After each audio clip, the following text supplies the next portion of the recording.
आमदार अमोल मिटकरी साहेबांच्या रूपाने विधान परिषदेची रिक्त झालेली विदर्भाची जागा ही परत एकदा अमोल मिटकरी साहेब यांना देण्यात यावी अशी सर्वांची मागणी त्या ठिकाणी आहे. माझी सुद्धा अमोल मिटकरी यांना ही विधान परिषदेची उमेदवारी द्यावी अशी मागणी आहे.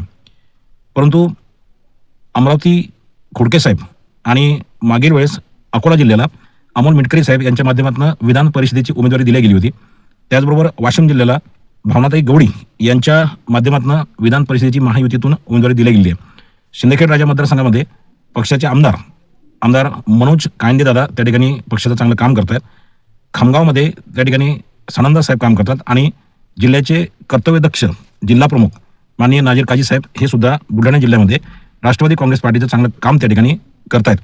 यावेळेला विधान परिषदेची उमेदवारी ही अकोला वाशिम या दोन जिल्ह्याच्या ऐवजी बुलढाणा जिल्ह्याला देण्याची रणनीती आणि देण्याचा निर्णय हा वरिष्ठ पातळीवर त्या ठिकाणी झालेला आहे. या अनुषंगाने यावेळची विधान परिषदेची उमेदवारी ही बुलढाणा जिल्ह्यालाच त्या ठिकाणी देण्यात यावी अशी मागणी मी 9 मार्च रोजी मंत्रालयात जाऊन आदरणीय सुनेत्राताई पवार राज्याच्या उपमुख्यमंत्री आणि आमच्या पक्षाच्या राष्ट्रीय अध्यक्षा यांच्याकडे लेखी स्वरूपात त्या ठिकाणी केली आहे. सुनेत्राताई यांची मी भेट घेतली असता त्यांना ही उमेदवारी देण्यासंदर्भात मी मागणी केलेली आहे आणि 2012 पासून राष्ट्रवादी काँग्रेस पार्टी पक्षामध्ये मी जे कार्य केलेलं आहे या कार्याचा संपूर्ण लेखाजोखा मी सुनेत्राताई पवार यांच्यासमोर त्या ठिकाणी मांडलेला आहे. परंतु सुनेत्राताईंनी प्रांताध्यक्ष सुनीलजी तटकरे साहेब यांची भेट घेण्याची मला सूचना केली आणि माझा जो अहवाल आहे जे केलेलं कार्य आहे ते तटकरे साहेबांच्या कानावर त्या ठिकाणी टाकावं अशा पद्धतीची त्यांनी मला सूचना केली आहे. संसदीय अधिवेशन त्या ठिकाणी चालू असल्यामुळे सुनीलजी तटकरे साहेब यांची 9 तारीख 10 तारखेला त्या ठिकाणी माझी भेट होऊ शकली नाही.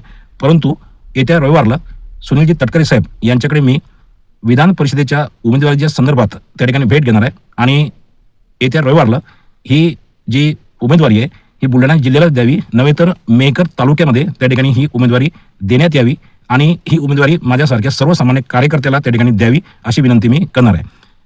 जिल्ह्यातील सर्व राष्ट्रवादी काँग्रेस पार्टीच्या कार्यकर्त्यांना नेत्यांना माझी विनंती आहे की मी विधान परिषदेची जी मागणी त्या ठिकाणी करीत आहे या माझ्या मागणीला त्या ठिकाणी पाठिंबा द्यावा आणि माझ्यासारख्या तळागाळातील सर्वसामान्य कार्यकर्त्याला त्या ठिकाणी विधान परिषदेचा आमदार म्हणून निवडून जाण्यासाठी मला पाठिंबा द्यावा आणि पक्षश्रेष्ठीकडे तशी मागणी करावी. धन्यवाद. जय महाराष्ट्र, जय अजितदादा, जय राष्ट्रवादी.